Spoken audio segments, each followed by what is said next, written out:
ओ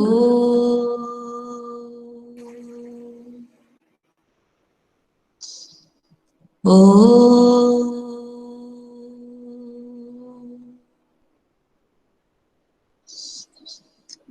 ओ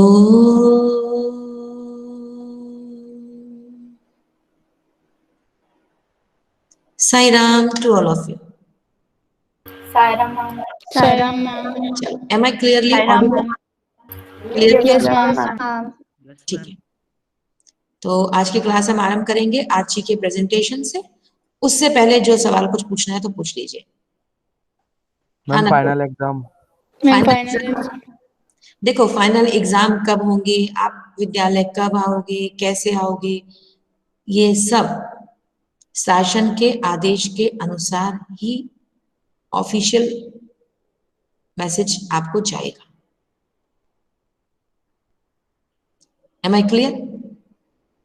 Yes ma'am. Shalini ma'am ने ऐसा बोल दिया कि कल से आना है, ऐसा नहीं होता है। जब तक आपके पास कोई स्कूल के माध्यम से मैसेज नहीं जाता है ना, तब तक आपको कुछ भी बातें नहीं बनानी है, ये ध्यान रखिएगा। और यदि शासन के द्वारा आदेश हो जाता है कि फलाने फलाने महीने में एग्जाम होंगे तो वो होंगे। क्लियर? प्री बोर्ड आपके, या सॉरी आपका 9th क्लास है, मान के चलो 10th है या 12th है, उसके प्री बोर्ड कब होंगे, आपके फाइनल एग्जाम कब होंगे, आपके कुछ विषय में अगर प्रैक्टिकल वाला पार्ट है तो वो कब होगा। आप लोग बिल्कुल डरो नहीं, चिंता नहीं करो, सारी इंफॉर्मेशन आपको विद्यालय की ओर से समय से जब भी होना होगा उससे पहले मिल जाएगी। ठीक है, तो चिंतित मत होइए। लेकिन एक मेरी बात सबसे है, सब बच्चों से है, खास तौर से उन बच्चों से जो क्लास अटेंड तो करते हैं लेकिन पार्टिसिपेट नहीं करते। दोनों में अंतर है। अटेंडेंस के लिए क्लास में आना और क्लास में होने वाली सारी बातें सुनना, सिलेबस को समझना, कंसर्न टीचर के साथ डिस्कशन करना, समय से हर बात को मानना, ये उनको मतलब ही नहीं होता, करते ही नहीं है वो लोग। इवन आपके ऑनलाइन जो असेसमेंट चल रहे हैं उसमें भी पार्टिसिपेट नहीं करते। तो ये मेरा सजेशन है आप सबको कि अब आप लोग अपने फाइनल एग्जाम के बहुत बहुत बहुत नजदीक आ रहे हैं, तो अपने आप को आप अटेंटिव रखिए, not only in my class but each and every class.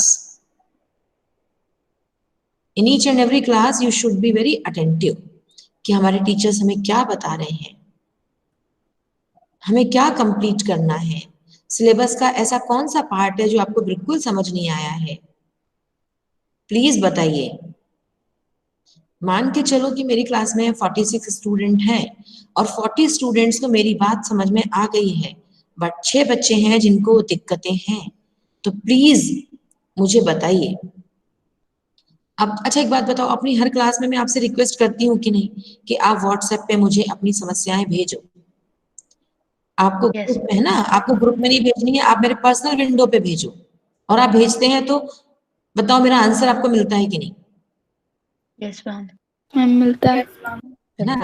जैसे ही आप भेजते हो और मेरी निगाह में आता है, क्विकली आई रिस्पॉन्ड। हमेशा मैं आपकी बात का जवाब देती हूँ, चाहे वो फिर दिन हो चाहे रात हो।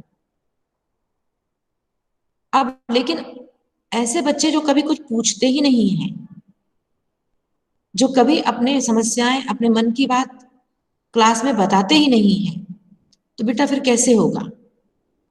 जब आप स्कूल आते हो तो आप दिखते हो, हमें आपके चेहरे से समझ में आ जाता है किसको क्या परेशानी है। अब ऑनलाइन क्लास में तो आप लोग कैमरा बंद करके बैठे हो,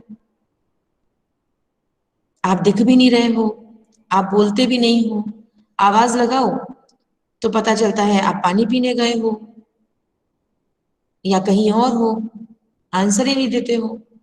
फिर कैसे सुलझाएंगे आपकी समस्याओं को? अच्छा, आप में से कितने बच्चों को लगता है कि स्कूल आना जरूरी है ना? मैम जरूरी है। मैम जरूरी है। हम जरूरी है। कोरोना का डर तो है, कोरोना के चैलेंजेस तो हैं, तो कोविड के चैलेंजेस को स्वीकार करते हुए, फेस करते हुए, बच्चों की हर बात को ध्यान में रखते हुए जैसा शासन का आदेश होगा वैसा होगा। इसलिए आप लोग परेशान मत हो, ठीक है? और अपना ध्यान डाइवर्ट मत करो।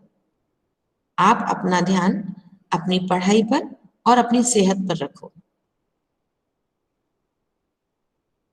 Am I right or not? यदि आप Yes, ma'am.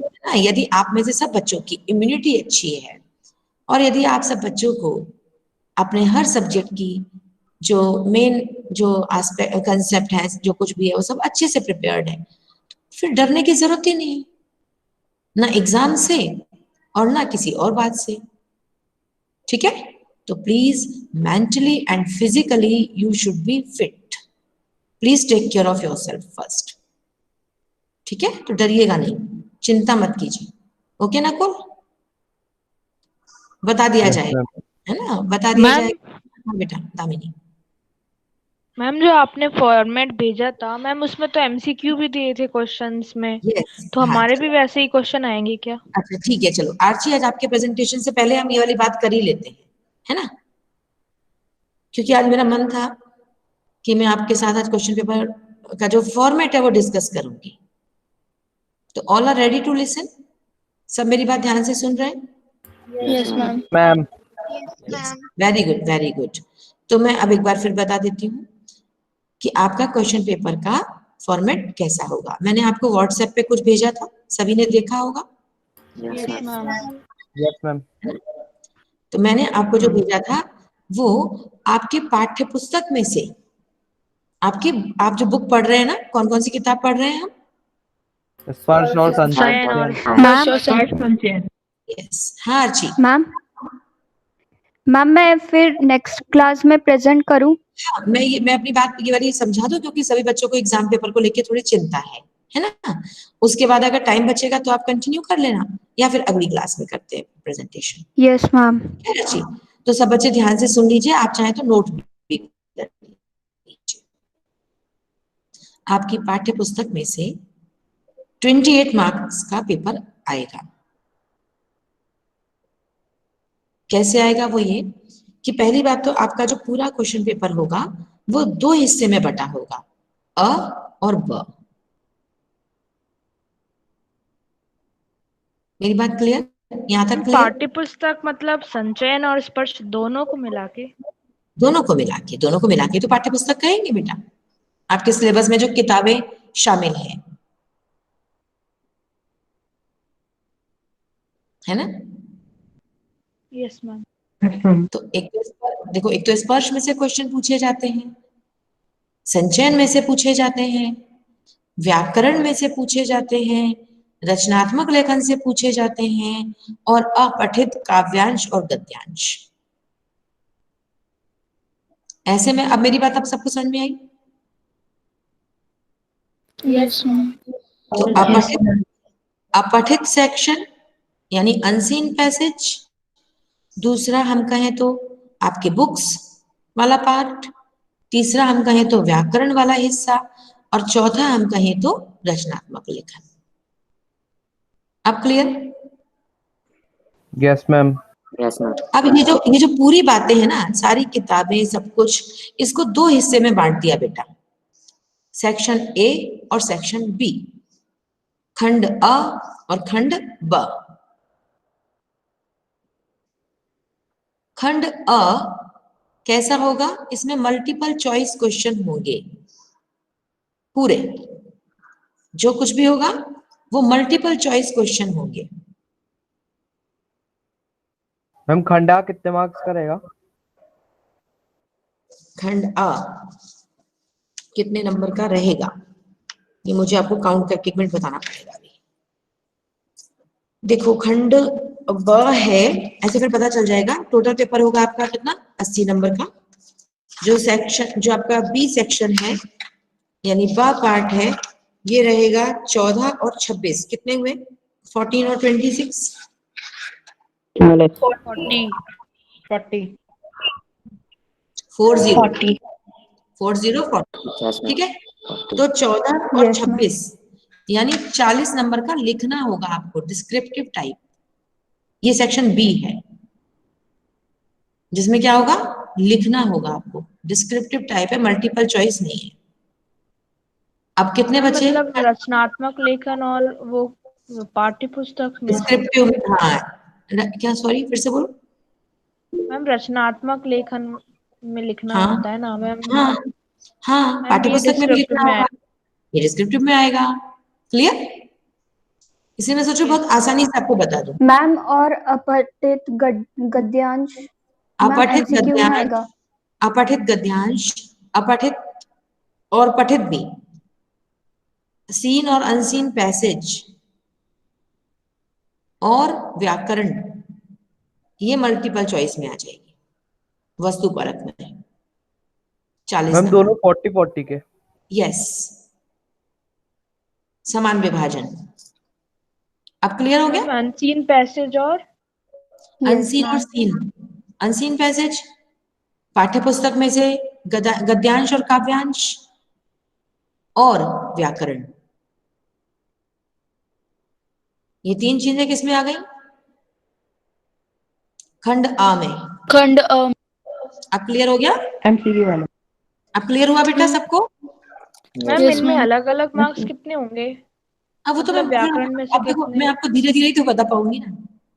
पहले एक एक चीज आपके माइंड ना, एक सीन एकदम क्लियर होता जाए आपके माइंड में। क्योंकि कई बार क्या होता है कि क्वेश्चन पेपर हमारे सामने होता है और हड़बड़ी में हम उसे समझ नहीं पाते हैं। इस वजह से मैंने सोचा कि आपको थोड़ा सा इतना मैं बता दूं कि दो सेक्शन होंगे, खंड अ खंड ब। खंड अ में मल्टीपल चॉइस रहेगी और खंड ब में मल्टीपल चॉइस नहीं होगी, डिस्क्रिप्टिव होगा, आपको लिखना पड़ेगा। All answers you have to write. Okay, 40 number का खंड है आ और 40 नंबर का ये खंड है ब। अब हम आज केवल खंड बा की चर्चा करें। Yes, yes ma'am. Ma'am. Yes yes ma'am, ma'am. Ma'am MCQ वाला। नेक्स्ट हम उसको ले लेंगे, खंड आ को ले लेंगे। आज हम खंड ब यानी वर्णनात्मक यानी डिस्क्रिप्टिव की चर्चा कर रहे हैं। आप चाहें तो लिख लीजिए, मैंने आपको भेज भी दिया है। उदाहरण के लिए प्रश्न नंबर 10 आपके पास है, सबके पास? Yes ma'am. Yes ma'am. प्रश्न नंबर 10 आपको दिख रहा है? इसमें दो दो नंबर के कितने प्रश्न दिए हुए हैं?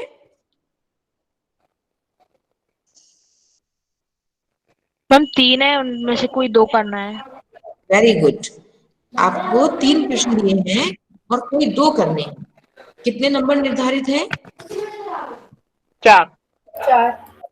4 मतलब दो दो नंबर के 2 प्रश्न। 2-2। स्पष्ट हुआ सबको? Yes yes ma'am.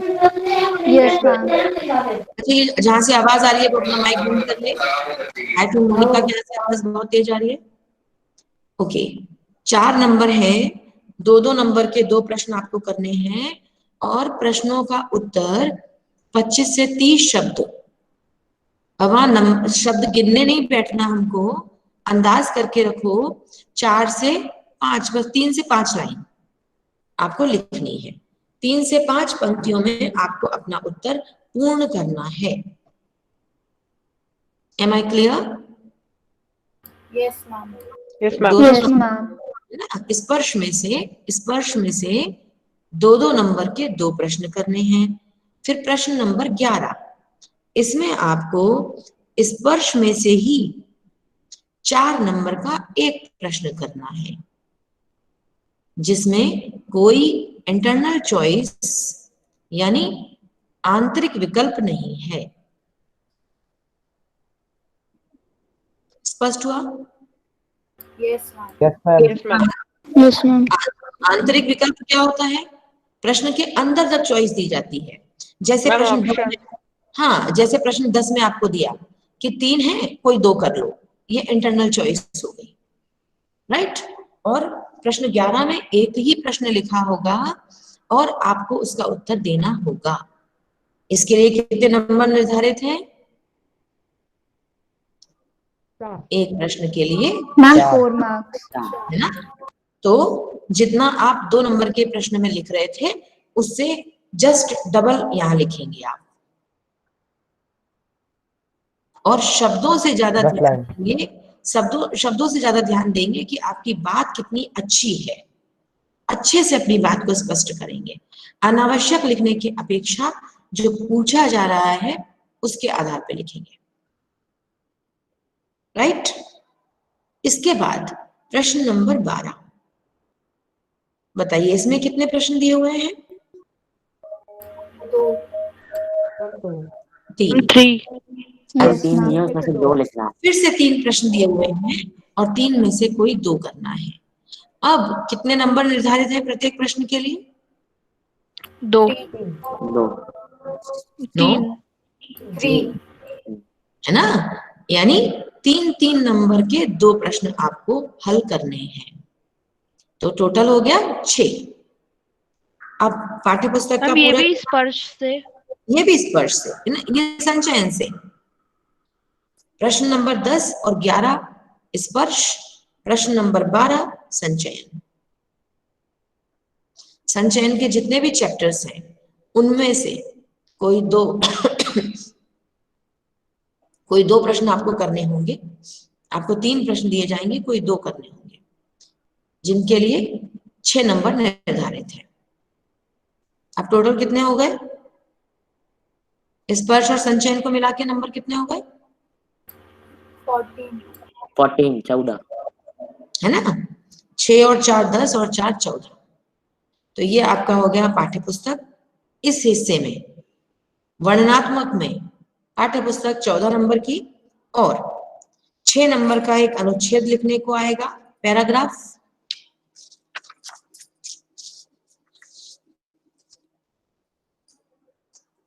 लिख रहे हैं क्या आप लोग? Yes ma'am. है ना? यस तो 6 मैम। नंबर का Yes, एक पैराग्राफ, 5 नंबर का पत्र। मैम ये पैराग्राफ पाठ्य पुस्तक में से है या नहीं, पाठ्यपुस्तक में से सॉरी, पाठ्यपुस्तक में से कब होता है रचनात्मक लेखन? क्योंकि ये तो रचनात्मक लेखन, अब ये रचनात्मक लेखन शुरू हो गया ना बेटा। मैम ये कितने मार्क्स का है? देखो अब बीच में हमने टोक दिया, पूरा रचनात्मक लेखन है 5 10 15 20 और 6 26 नंबर का, 26।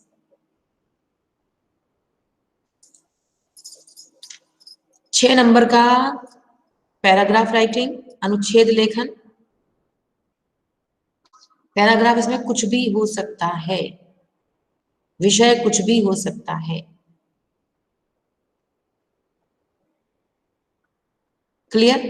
आगे बढ़ूं मैं? Yes ma'am. Yes yes ma'am. Yes ma'am. अनुच्छेद 6 नंबर का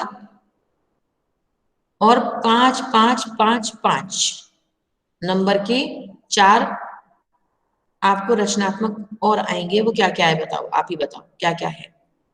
पत्र। मैम एक नोटिस और मैम एक सूचना लेखन, विज्ञापन लेखन। विज्ञापन, नोटिस सूचना की बात होती है। विज्ञापन लेखन, शुभकामना, पत्र, विज्ञापन, शुभकामना संदेश, शुभकामना संदेश और सूचना। ओके, स्लोगन राइटिंग आपके में नहीं है ना? No ma'am ma'am. पहले लिखा तो था। मैम यस आपने एक मैम बार लिखा था पहले। ऐसा तो हो सकता है फिर चॉइस में आएगा, तो ये भी तैयारी रखनी पड़ेगी आपको। नारा लेखन, शुभकामना संदेश, ये सब चीजें आप तैयार रखेंगे। तो लेकिन 20 यानी 5 5 5 5 5 5 नंबर की 4 आपको रचनाएं लिखने को आएंगी, जिसमें सूचना, विज्ञापन, पत्र लेखन और जो भी बचा वो 5 5 नंबर के 4 और 6 नंबर का अनुच्छेद, इस तरह से 26 नंबर। तो अब बताओ बी सेक्शन जो है, ब सेक्शन कितने नंबर का हो गया? 26 और 40 14 40। 40 हो गए ना पूरे 40। तो आज हमने यस मैम। Yes ma'am. आज हमने ये डिस्कस कर लिया। अब अगली जब क्लास होगी तब मैं आपको सेक्शन ए, खंड अ को ऐसे ही बता दूंगी। तो मैं समझती हूँ कि सब बच्चों को समझ में आ गया होगा कि बी पार्ट कैसा होगा, यस मैम। Yes, है ना? ma'am. Good, very good. अभी भी किसी को कोई डाउट हो रहा है तो प्लीज पूछ लीजिए। एक बार फिर से मैं रिपीट कर रही हूँ, स्पर्श में से दो दो नंबर के दो प्रश्न, स्पर्श में से 4 नंबर का एक प्रश्न, संचयन में से 3-3 नंबर के 2 प्रश्न। क्लियर? Yes, ma'am. रचनात्मक Yes, ma'am. रचनात्मक लेखन से 6 नंबर की एक प्रस्तुति और 5-5 नंबर की 4 प्रस्तुति।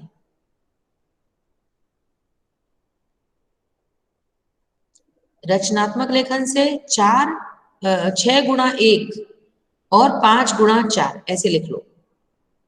6 into 1 यानी 6 नंबर की एक कोई प्रस्तुति और 5 into 4 यानी 20 नंबर की 4 प्रस्तुतियां आपको लिखनी होंगी। डन? अब बताओ, अब किसने अभी कुछ पूछने के लिए हाथ उठाया था? प्लीज पूछें।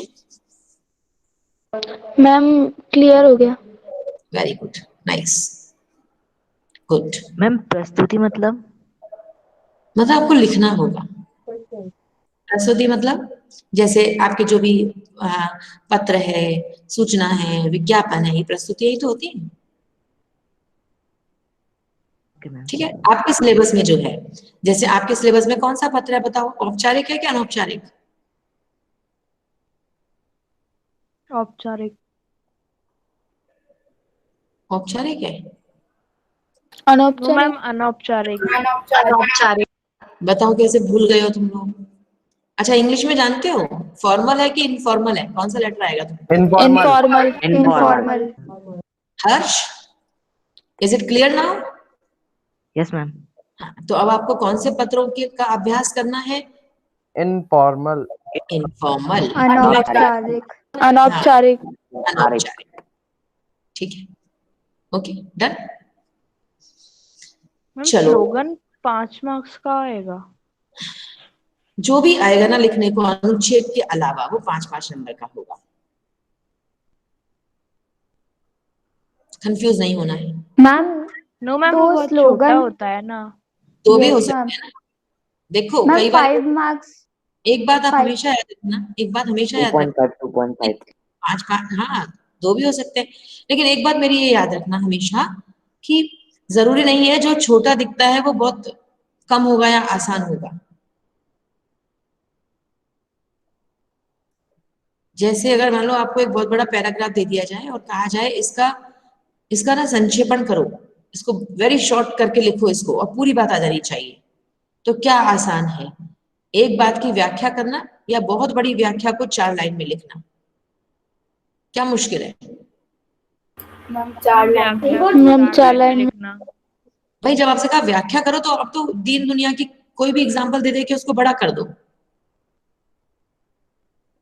आप बहुत सारे उदाहरण दे दो अपनी जिंदगी से और उसको बड़ा करते जाओ करते जाओ करते जाओ, लेकिन जब ये कहा जाए किसी बहुत बड़े पैराग्राफ को या 2-3 पैराग्राफ को मिलाकर सिर्फ 4 लाइन लिखनी है और पूरी बात आ जानी चाहिए, इंपॉर्टेंट इंपॉर्टेंट, तो कब आपको दिमाग ज्यादा लगाना पड़ेगा? जब आपको कम शब्दों में ज्यादा बात कहनी होगी। तो ऐसे स्लोगन में होता है। ठीक है, जो विषय दिया जाएगा उस विषय पर आपको ऐसा स्लोगन लिखना है जो बड़ा संदेश परक हो।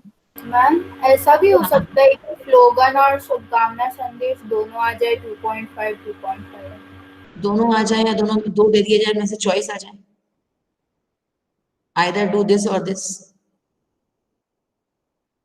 मैम हाँ, मैम 5 मार्क्स के स्लोगन राइटिंग में एटलीस्ट कितनी लाइंस होनी चाहिए? स्लोगन तो स्लोगन ही होता है, उसमें कितनी लाइंस थोड़ी होती है बेटा, एक ही लाइन होती है, एक या ज्यादा से ज्यादा 2 बस। स्लोगन राइटिंग में पैराग्राफ थोड़ी होता है, ना कविता होती है। ठीक है, क्लियर? Yes ma'am. है ना, वो तो छोटा ही होता है ना बेटा, बड़ा नहीं होता है। और बताओ, और कोई सवाल?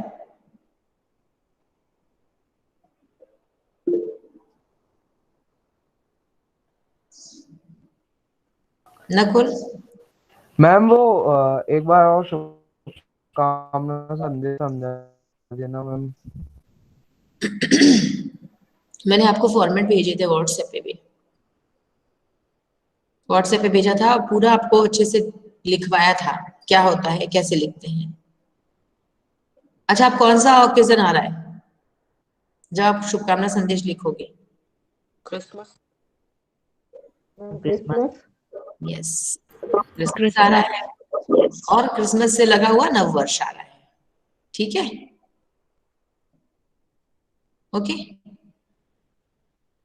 तो it's a task to you कि आप सभी बच्चे शुभकामना संदेश लिखेंगे और मुझे प्रेषित करेंगे व्हाट्सएप पे। हाँ मैम आप एक बार Yes, शुभकामना मैम। संदेश का फॉर्मेट भेज दीजिए वापस ग्रुप पे। आप सर्च करो ना, मैं क्यों भेजूं? मैं मैम तो बता एक्चुअली शायद वो दूंगी। गलती से डिलीट हो गया मेरे फोन में। तो कोई बात नहीं, आप लोग तो बहुत बहुत एक्सपर्ट हो आप लोग, एक बार आप सर्च तो करके देखो। मैं तो भेज दूंगी, मुझे भेजने में कोई मनाही नहीं है, मैं तो भेज दूंगी, लेकिन आई जस्ट वांट कि आप लोग अपने अपने स्तर पे देखो, समझो, और मुझे व्हाट्सएप पे आप शुभकामना संदेश भेजो। हम टॉपिक कोई भी ले सकते हैं। बताया ना अभी, क्रिसमस आ रहा है और नव मैम वो वर्ष। क्रिसमस और न्यू ईयर। हाँ, दोनों में से आप कुछ भी ले सकते हो, और संदेश आपको मुझे लिखना है। शुभकामना संदेश में ये डिपेंड करता है कि आप किसको लिख रहे हो, छोटे भाई को, दादी को, पिताजी के लिए, अपने टीचर के लिए, आप किसके लिए लिख रहे हो। तो अभी मैं आपको इसलिए टास्क दे रही हूँ कि आप मुझे लिखोगे, मेरे लिए आप संदेश लिखो, ठीक है? मैम हिंदी ग्रुप में सेंड करना है ना? हाँ हाँ, ग्रुप में सेंड करना है। इसका पूरा फॉर्मेट क्या क्या होना चाहिए शुभकामना संदेश में। First, you have to see, you have to check, then write, then prepare. आप ये मत पूछना मैम A4 साइज पे बनाए हैं कि छोटी सी चिट पे बना लें या रफ कॉपी में बना लें, आपको जहां भी बनाना है। आपको ग्रीटिंग कार्ड जैसे बनाना है, कार्ड जैसा बना लो, A4 साइज में बनाना है, A4 साइज में बना लो, लेकिन बस अट्रैक्टिव हो, रीडेबल हो। आपको इस बात का ध्यान रखना है कि वो, इस बात का बहुत ध्यान रखना है कि हिंदी भाषा, वरना आप अंग्रेजी में मुझे शुभकामनाएं लिख के भेज दो,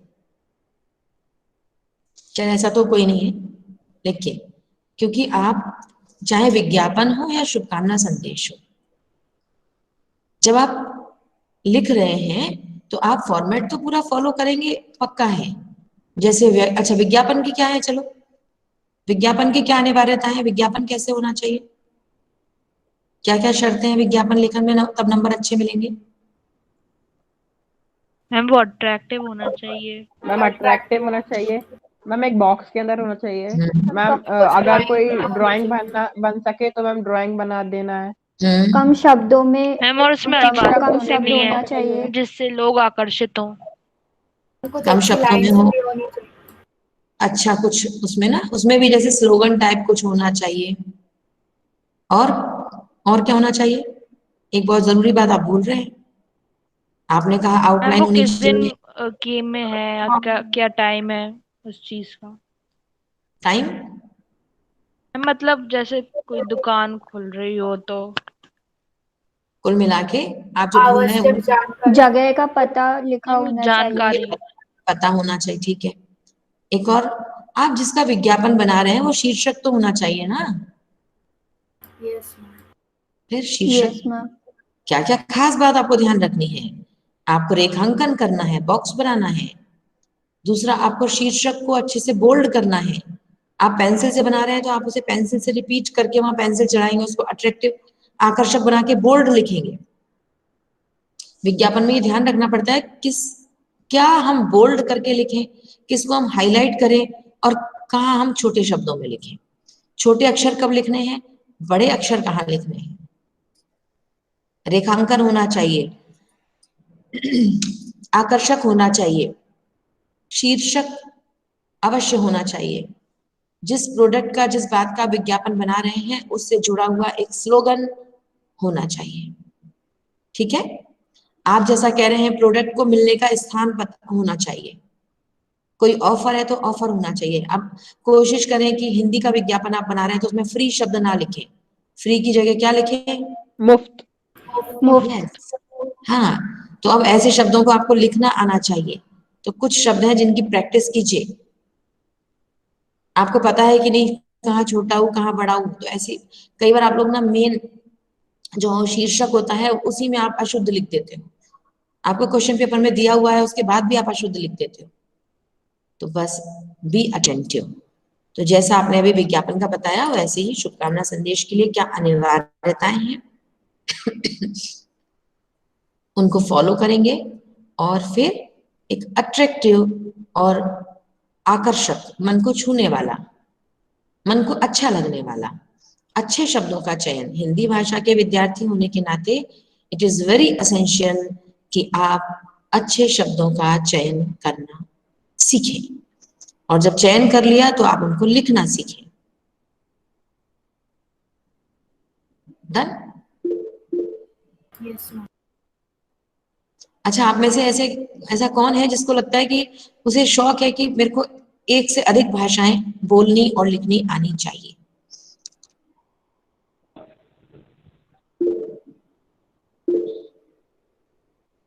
ma'am your voice is not clear. मैंने पूछा कि किसको ओके, पूजित, किंजल, बहुत सारे लोग हाथ उठा रहे हैं। रोमिशा, प्रणव, प्रणव नो, प्रणव यस और नो? No ma'am. क्यों? Very good, good answer. बताओ क्यों नहीं? दिक्कत होती है ऐसा? Yes ma'am. बहुत मुश्किल है ना? यस मैम, दिमाग कहीं और चले जाता है मैम, फिर उसके चक्कर में। अच्छा, तो तुमको कौन सी भाषा बहुत अच्छी लगती है? चलो ये बताओ, तुम्हें सबसे अच्छी लैंग्वेज कौन सी लगती है जिसमें तुम अपना सारा सोचना और सारा कार्य करना पसंद करते हो? मैम हिंदी। इंग्लिश नहीं? मैम इंग्लिश तो मैम बस कभी। काम चलाओ। Yes. लेकिन ऐसा पता है, मैं I am not forcing anyone, ये आपका अपना राय है, अपना सुझाव है। लेकिन कम से कम अंग्रेजी और हिंदी दो भाषाओं को जानना तो चाहिए, कोशिश करनी चाहिए। जब हमें दो भाषाएं या दो से ज्यादा आती है ना, तो हमारा शब्दकोश और समृद्ध हो जाता है और अच्छा हो जाता है। अभिव्यक्ति के लिए हमें अपने अंदर से बड़ा, फिर हम अपने आप को आसान, ऐसा इजी महसूस करते हैं। अदरवाइज किसी ने कुछ बोला कि आपको कुछ बोलना है, कुछ कहना है, तो बस यही डर लगता है कि मेरे पास शब्दों की कमी है। तो यदि एक से अधिक भाषा सीखने में लगा होता है, सपोज यदि आप में से कोई मराठी स्टूडेंट है, कोई बंगाली है, तो उसको मराठी भी आती है, अंग्रेजी भी आती है, हिंदी भी आती है, तो कम से कम वो 3 भाषाओं में पारंगत हो सकता है। और मान के चलो जिसने ऑप्शन में संस्कृत लिया है, तो उसे हिंदी भी आती है, अंग्रेजी भी आती है, मराठी बंगाली भी आती है और संस्कृत भी आती है। तो वो चतुर्वेदी हो गया, 4 भाषाओं का जानकार हो गया। ओके, तो दामिनी को कौन कौन सी लैंग्वेज पसंद है? मैम हिंदी और इंग्लिश। दोनों दोनों है ना, दोनों कमांड के साथ अगर आती है तो बहुत अच्छी बात है। मोनिका? मैम हिंदी और इंग्लिश। ओके, अच्छा, अलग अलग पूछू। कुमारी मोनिका हिंदी इंग्लिश, मोनिका यादव? हम Hindi, English, Punjabi. Punjabi, very nice, good. बस ऐसे ही तो। अच्छा, आप में से ऐसा कौन है जिसको हिंदी इंग्लिश के अलावा भी और कोई सी आती है? जैसे अभी मोनिका ने कहा पंजाबी, रोमिशा? Yes ma'am. कौन कौन सी हिंदी इंग्लिश और? हिंदी, इंग्लिश, पंजाबी और मराठी मैंने सयुजा से सीखी थी। वाह, गुड। देखो तो कितना अपने आप को बड़ा अच्छा लगता है फिर। Anybody else? और भी कोई? आर्ची बताओ। नो मैम सिर्फ 2 ही आती है, हिंदी एंड इंग्लिश। अच्छा ठीक है, पूछिए। मैम थोड़े बहुत शब्द मैम दूसरे लैंग्वेज के भी आते हैं, मैम हम टीवी में मराठी सुनते सीखने की हैं। कोशिश की थी मैंने, अच्छा लेकिन नहीं हो पाया। अच्छा, कोई बात नहीं। मैम हिंदी इंग्लिश, मैम थोड़ी सी मराठी और मैम थोड़ी जापानीज। अरे वाह, गुड। तो देखो बस ये अपने ये ना, ये कोई जबर ऐसा नहीं है कि मैंने कहा तो अब करना ही पड़ेगा, अपना अपना शौक है। लेकिन अगर हम कोशिश करते हैं कि और भाषाओं को भी, हर प्रत्येक भाषा का अपना एक सौंदर्य है, अच्छी लगती है वो। लेकिन जब आपको ऐसा आपकी रुचि हो जाती है और आपको लिखना पढ़ना दोनों आ जाते हैं और बोलना भी आ जाता है, तो जैसे आप कह रहे हैं पंजाबी, तो आपको फिर वो पंजाबी साहित्य भी है तो वो भी आपको फिर अच्छा लगता है।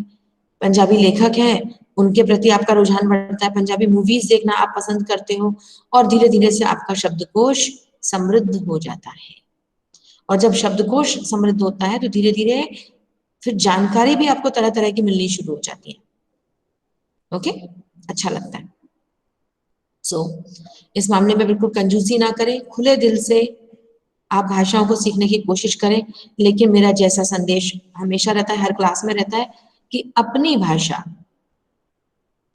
में सम्मान महसूस करें। निज भाषा उन्नति अहे, सब उन्नति को मूल, और बिन निज भाषा ज्ञान के मिटे न हिय को शूल। कितने लोगों ने सुना है ये जो मैंने अभी बोला?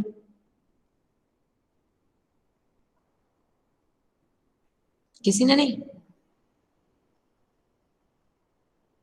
अच्छा, आवाज आ रही है कहीं मेरी? हाँ, ठीक है, ओके। मैम आ रही है। हाँ, यस मैम आ अच्छा, रही है। मैंने जो बोला वो समझ में आ गया आपको, उसका मीनिंग?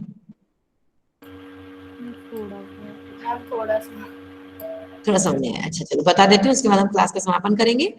ये भारतेंदु हरिश्चंद्र जी की पंक्तियां हैं, जिसमें वो कहते हैं, निज भाषा उन्नति अहे, प्रत्येक मनुष्य को अपनी भाषा में उन्नति करने का प्रयास करना चाहिए। निज भाषा उन्नति अहे, सब उन्नति को मूल। हर प्रकार की उन्नति, हर प्रकार की सक्सेस का जो मूल मंत्र है, जो उसकी जो रूट्स हैं, वो अपनी भाषा में है। बिन निज भाषा ज्ञान के, जब तक आपको अपनी भाषा का ज्ञान नहीं होगा, मिटे न हिय को शूल, तब तक आपके मन में जितनी बातें हैं, आपके मन में जो विचार हैं, वो मन में ही रह जाएंगे। आपकी मन की पीड़ा निकल के बाहर नहीं आएगी। मन, हिय को शूल माने हृदय की वेदना। आपके मन में व्याप्त कोई दुख है, कोई दर्द है, कोई बात है जो आप किसी से कहना चाहते हो, तो वो अपनी भाषा में ही हम कंफर्टेबल होके कह पाते हैं। जैसा प्रणव ने कहा अभी कि अपने मन की कोई बात कहनी है, तो प्रणव किसमें कंफर्टेबल महसूस करते हैं? मैम हिंदी। हिंदी में। तो हमें चाहे अंग्रेजी भी आती है, हमें चाहे और भी भाषाएं आती हैं, अगर हमारी मदर टंग, हमारी माँ से हमें जो भाषा मिली है, अगर वो हिंदी है, तो आप देखो आपका जो चीख है, आपका जो रोदन है, वो हिंदी में ही होता है। आपको भले अंग्रेजी आती है, जब आपको कोई तकलीफ होती है तो आप अंग्रेजी में नहीं रोते हो। दुखी होके हम किस में अपनी बात कहते हैं? जिस भाषा, है ना, जिस भाषा को हम अपने घर में बोलते हैं, जिसमें हमारा वार्तालाप होता है। तो जो दिल की भाषा है, जो मातृभाषा है, जो अपनी मदर टंग है, तो मातृभाषा का सम्मान अत्यंत अनिवार्य है, चाहे आप 10 भाषाएं और सीख लो। गुड, ठीक है, ओके। तो आई होप कि पेपर का फॉर्मेट आपको समझ में आया होगा, बी सेक्शन, बी पार्ट का, और अपनी भाषा में उन्नति करने का लक्ष्य भी आपको समझ में आया होगा। एंड थर्ड वन इज आपको शुभकामना संदेश प्रिपेयर करना है। जरूरी नहीं है कि 2 ही दिन के अंदर, ऐसे भी नहीं परेशान होना है कि अब 2 ही दिन में मैम को भेजना है। बना लो, आराम से बना लो, बिफोर 25 दिसंबर। ओके, ठीक है, शांति पाठ करें। Yes. Join your hands, close your eyes.